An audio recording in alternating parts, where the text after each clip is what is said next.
Okay. Good afternoon. Good evening, rather. We're doing the Wednesday evening Bible study here at the building, working back into our regular schedule of services. We're studying, like we said, from the book Prophecy and the Prophets. This is also available on our website.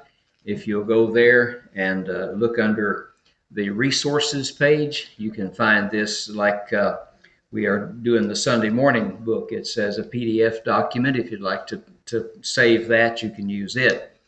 But because we've had kind of a gap in our meetings as far as this Bible study is concerned, we're going to go back this afternoon, the evening, for a little bit of review before we get into the end part of this lesson. And what we'll be trying to accomplish is helping bring everybody up to speed with the lessons that we're studying. Uh, this particular section we're studying is one of the written prophets, name of Amos.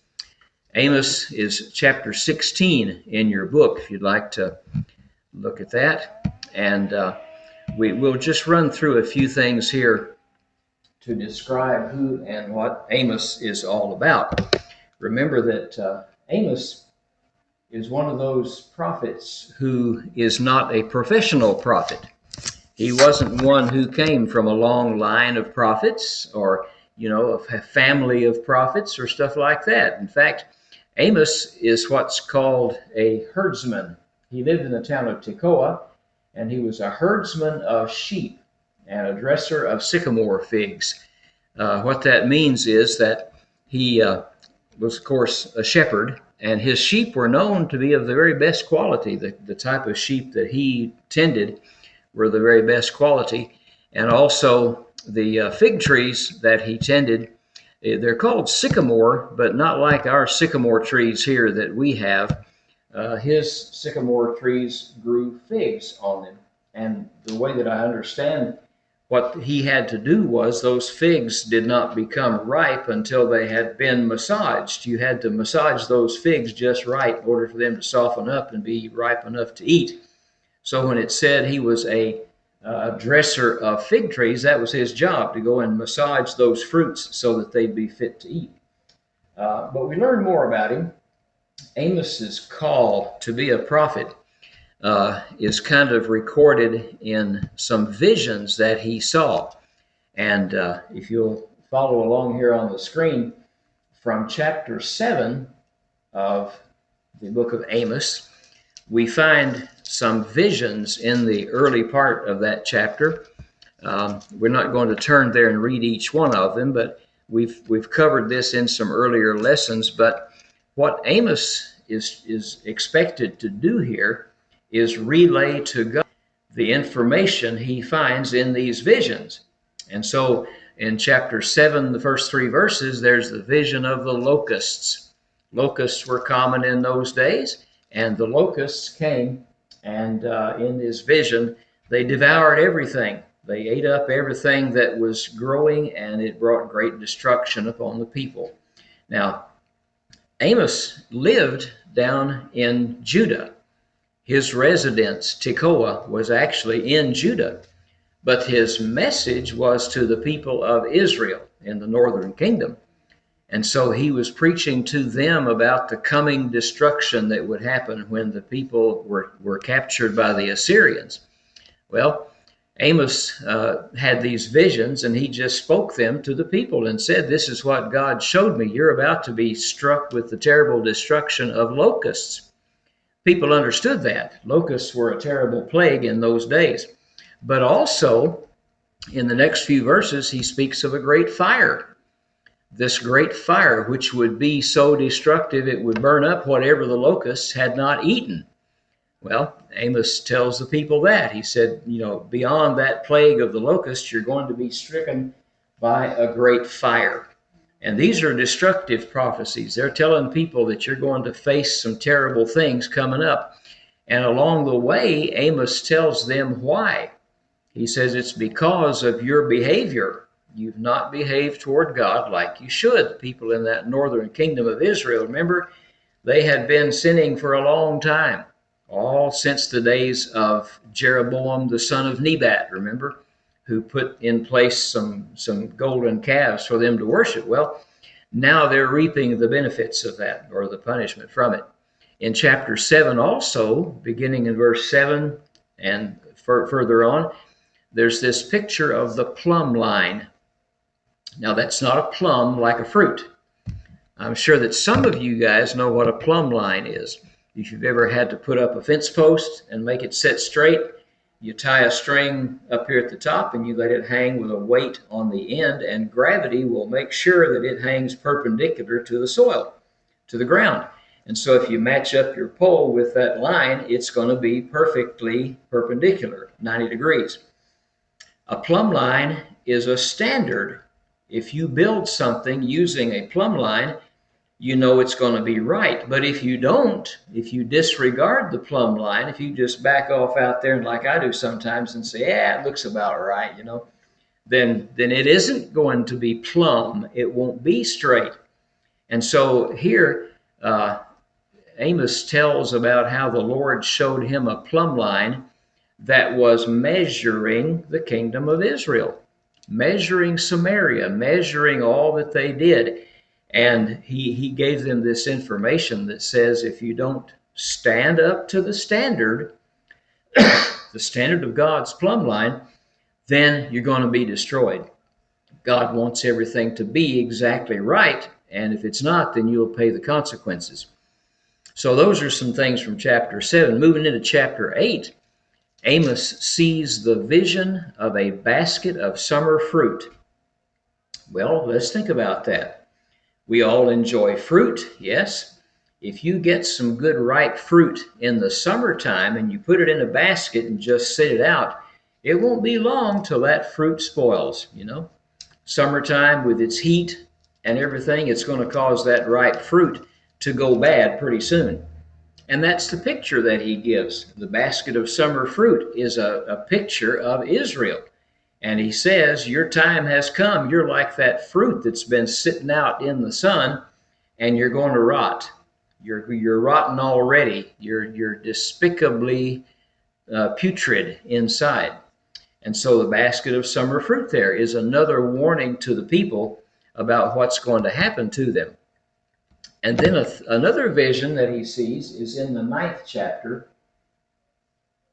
in verse 1. He sees the Lord standing by the altar and proclaiming that destruction is coming. Now remember, when Jeroboam set up those golden calves, way back there when the United Kingdom divided, one of the things that he did was he built altars. He built an altar at Bethel down in the south and at Dan up in the north of the kingdom of Israel. And when people went to those altars to offer their sacrifices to those heathen gods, the golden calves, that was terrible sin in God's eyes. And so he has the Lord standing by the altar there in chapter 9 and verse 1. And that signifies the Lord going to be bringing destruction upon that altar. And one of the things that Amos prophesies is that the altar will be destroyed. So here's 5 things that Amos uses in his letter, in his writing. And that may be the source of some of the things that he says. As we look a little bit further, we can see that there are some things about Amos that fit into this whole picture. For example, he was a merchant of wool. We said he was a shepherd. And so not only did he raise those sheep and look after them and keep them healthy and everything, he was the merchandiser who sold their wool. And since it was very special, good quality, high quality wool, he sold it all over the place, even up into Israel. So Amos traveled as a wool merchant, and he would have gone up into the cities of Israel and would have seen all the social and religious corruption that was going on. He saw it firsthand, traveling in those cities. And that's one of the things that God brings to bear here in the whole book of Amos. He tells them, you people of Israel have become corrupt. Your religion is corrupt. Your social structure is corrupt. Your government is corrupt. And everything is going bad. So, that's something to think about. Amos had some firsthand knowledge of what was going on in the cities of Israel. We note, too, that he was not a professional prophet, like we mentioned. Just for a moment, if you'll take your Bible and turn to chapter 7 and verse 14, I thought it was interesting how Amos describes himself here. Chapter 7, verse 14, he says this. Amos answered and said to Amaziah, we'll talk about Amaziah in a minute. He says, I was no prophet, nor was I a son of a prophet, but I was a sheep breeder and a tender of sycamore fruit. Then the Lord took me as I followed the flock, and the Lord said to me, go prophesy to my people Israel. Now therefore, hear the word of the Lord. You say, do not prophesy against Israel, and do not spout against the house of Isaac. The people of Israel didn't want to hear what he had to say, but he tells them in this that his calling as a prophet was not because he was kind of raised to be one. He says, I was made a prophet here by God's special attention, and I've got a message for you. And then because of that, he has gradually become accepted as one of the most forceful preachers of repentance and judgment in the whole of the Old Testament. So then next we start talking a little bit about the time frame. When was this done? Let me see here. Okay, why are we not moving? Bear with me just a moment. We want to turn the page, don't we? All right. How about that? There we go. All right. So we talk about the date. When was the book of Amos written? Most authorities, they come up with ways of dating things based on context. What was it like when this was written and who was in power? And one thing we find is that between 760 and 750 BC, that little 10-year span there, is pretty likely, because Amos mentions King Uzziah in Judah, and Jeroboam II was king in Israel during that time too. So we know when those kings reigned, and they're mentioned here in the book itself. And so that places its writing sometime in that time frame. Also, in the first verse of Amos and the first chapter, he says it was 2 years before the earthquake. Well, which earthquake was that, Amos? You see, Amos is doing that same thing that we do sometimes. How many times have you told somebody, oh, that happened back in the days of Hurricane Ivan? We use a natural event to date things. Well, no, it wasn't Ivan. It was further back. It was Opal. Or maybe it was Mariah or one of those others, Wilma, later on. But anyway, this earthquake, nobody's real sure about that, but it's also mentioned in some other places. And so that big earthquake, there was the historical record of one right about that reign of King Jeroboam II. And also it was before the Assyrian captivity, because he's talking to Israel here before they were captured. So we know that this would have been some number of years before they were taken captive, and that was in 722 BC. So, you take about 30 years, and that's about 750-ish. So anyhow, that puts us in the time frame. So we know that there's some pretty good information about when this book was written. But now, let's talk about the setting. Because when you start looking at the writings of these prophets, one of the most important things is, what was it like when they wrote? What caused them to say these things to the people? Why were they writing them? And here's where we get that. Israel was very prosperous during the reign of King Jeroboam II. Now, do you remember Jeroboam I is that one that took power right after the division of the two kingdoms. Jeroboam the first was pretty bad. He was what caused Israel to sin to start with. Well, Jeroboam the second wasn't no better, wasn't any better. He was the same type of an individual. But here's the thing. During his reign, and also during the reign of Uzziah down in Judah, the people of those countries prospered. They were pretty good at doing things. They had businesses going. They had economies that were making money. Their borders had been expanded, so they were almost as big a country as they had under King Solomon. And now God is bringing punishment for the sins that have made them so prosperous. They got prosperous because they forsook God's ways. They took advantage of people. They depressed the poor. They took advantage of those who were not as strong as them. Some of the sins that they are spoken of here, and if you want to turn to these, you can as we talk about them, their sins included that they sold the righteous into slavery. Yes, slavery was in practice then. And the people of Israel sold the righteous people that they encountered into slavery. They also oppressed the poor. The poor had no resources to fight back against them, so the well-to-do among Israel, which was a lot of the people, they oppressed the poor, took advantage of them, took away what little they had. Chapter 5 and verse 12 even mentions how they accepted bribes. And in God's eyes, that's a terrible thing because he wanted his people to behave ethically. And taking bribes, giving somebody something in exchange for something of value, that's wrong. It's just plain wrong. It's unethical in any culture, and yet those people were doing it. So that's some of the sins that they were doing. They were also dishonest in trade. One of the things that's mentioned there in chapter 8 is that their scales weren't even accurate. You know, you've heard about the butcher who weighs out a piece of meat but puts his thumb on the scale to make it look like there's more and charge you more for it. Well, they were doing worse than that. Their scales weren't even accurate. They made sure that they gave them the advantage. So there's some things about their sins that Amos brings out. More about the setting, too, is that the people's attitude was terrible. What we find is that their attitude included materialism.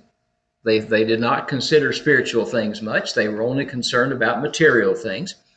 Number 6 up here is important too. They had false confidence in their own righteousness. Remember, they had a system that Jeroboam set up. It had a whole different priesthood, a different temple, a different city that they went to worship in. They went to worship in Samaria, not Jerusalem. And they were confident that that was good. Well, they were having some problems with that. And besides that, on number 7 there, they had failed to heed past warnings. God tells them here, I did this and this and this to warn you, and you didn't respond. You didn't even heed those warnings that I had given you. Let's stop here and think just a minute. Would any of these sins correlate with what we see happening today? They do. I mean, some of these are the very same things that we find going on in our setting today. If Amos came and preached here in America, he would face some of these same things. Well, one other thing that's important too, and that is that point C down there tells us that the people of Israel had a pretty long section of time of respite from the Assyrian threat. Now remember, the Assyrians were that northern area of the empire that would soon be taken over by the Babylonians, but the Assyrians were pretty fierce, and when they wanted to conquer somebody, they did. They just came in and whooped up on them and took over.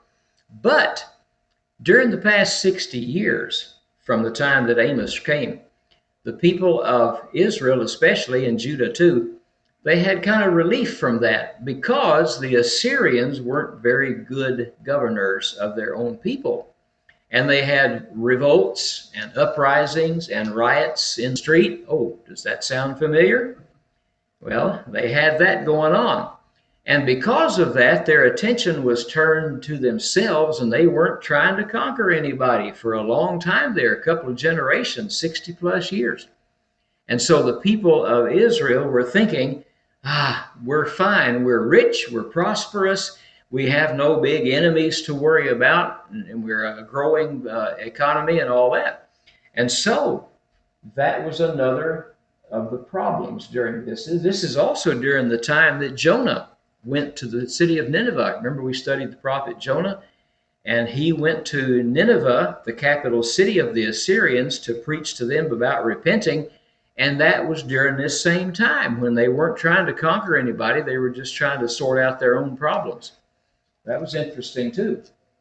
All right, then we start looking more at the things that caused them to be set up for destruction. And we'll talk about that quickly. They were prosperous. They only looked for luxury. These people in Israel and Judah too were so prosperous they didn't have to worry about the basic things of life very much. You know, food and shelter and clothing, that was a given. What they did come to concern themselves with was excessive luxury. Some of the passages there from chapter 3 and chapter 5 and 6 refer to how they would lounge around on the couch and just, kind of take life easy. There was no urgency about working hard. There was social corruption and oppression of the poor by the rich. You can read some of those passages there that tell us how they were so corrupt that they would even take advantage of children and young people and kids. They would take things that should have been holy in God's eyes, and they would oppress the poor.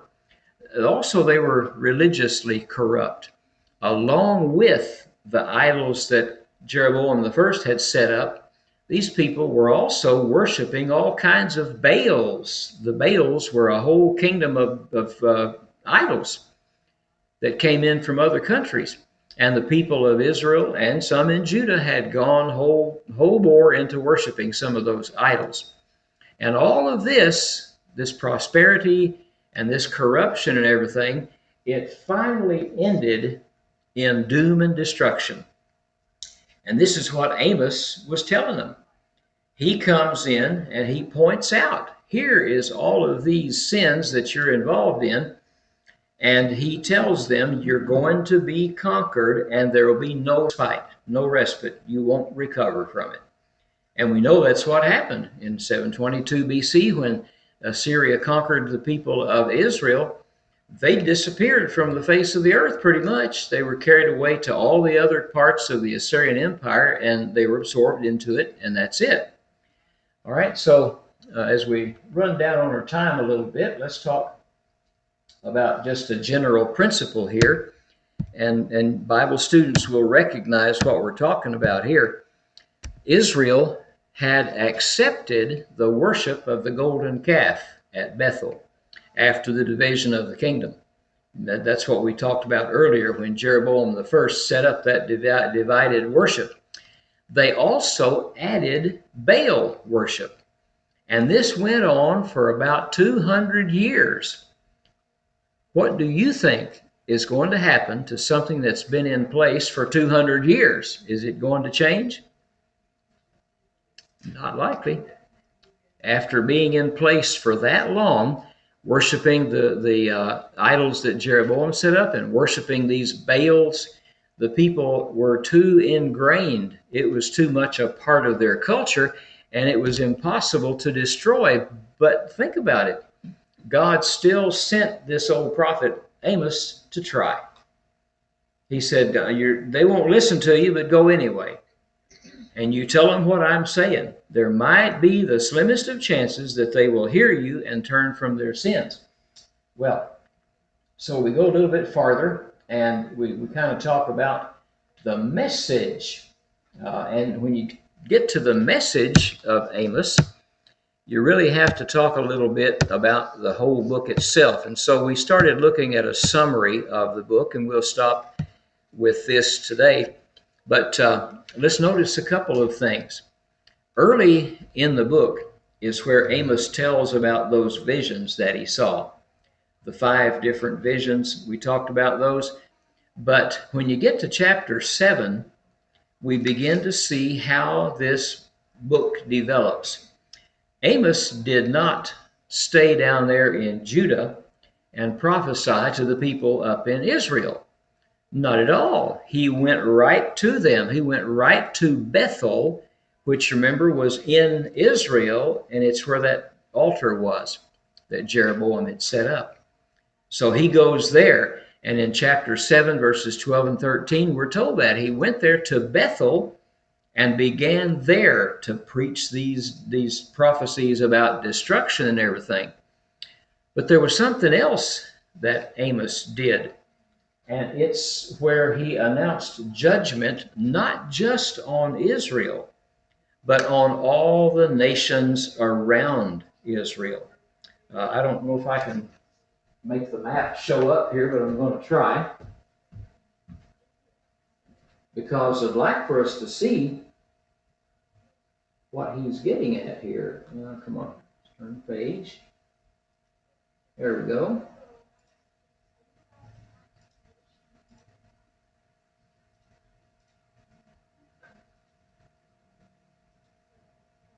I'll zoom in a little bit there. And I'll get the one up for the people watching the recorded version here too, so that we can kind of look at it together. One of the things that Amos does is he tells these people about great judgments that are going to be brought on people around them. And if you look, up there where it says Ephraim, that on this map, that indicates the northern kingdom. That was the tribal area of Ephraim way back, but now it's the kingdom of Israel. Also, if you go down to the gray part below the purple part there, it's labeled Judah. I've cut it off on that picture up there, but Judah is in the south. Some of the first things that Amos does is he talks about their faraway neighbors who are going to be judged for their sins. He talks about Damascus, which is way up there in the north. I've cut that off too, but Damascus, you remember, is in Syria, not Assyria, but Syria, and it's way up to the north. And he talks about how Damascus is going to be destroyed for the evil that they've practiced. He talks about some over on the coast, like Gaza, and if you go farther up past where we have Mount Carmel there, you'd be at Tyre. Tyre was the old Phoenician empire that took over the sea, and they had perpetuated many sins against people, even against Israel. They were always attacking the Israelites. The people of Gaza were the Philistines. How was Israel with the Philistines? Always fighting, weren't they? Enemies from the get-go. Well, Amos tells Tyre and Damascus, and by the way, the Syrians were always trying to burst in on Israel too. They were trying to take over parts of the kingdom. He talks about Gaza, the Philistines, and then further on down here, he talks about Edom. The people of Edom are going to be punished also. Those are some faraway neighbors of Israel. But he also talks about some pretty close ones too, like, for example, the people of Moab and Ammon, the Moabites and the Ammonites. You know, those people came to exist way back there in the time of Abraham and Lot, didn't they?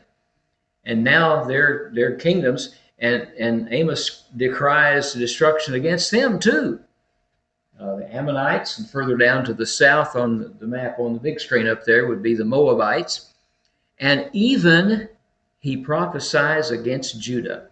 Judah, the whole southern kingdom, Amos prophesies against them and tells them that they too are going to be destroyed. Well, what we'd like to do here is we'll kind of stop at this point because we're out of time. But remember that Amos came with a purpose. And right here, if I can get back to it now, is where we see him really getting to the details of his prophecy.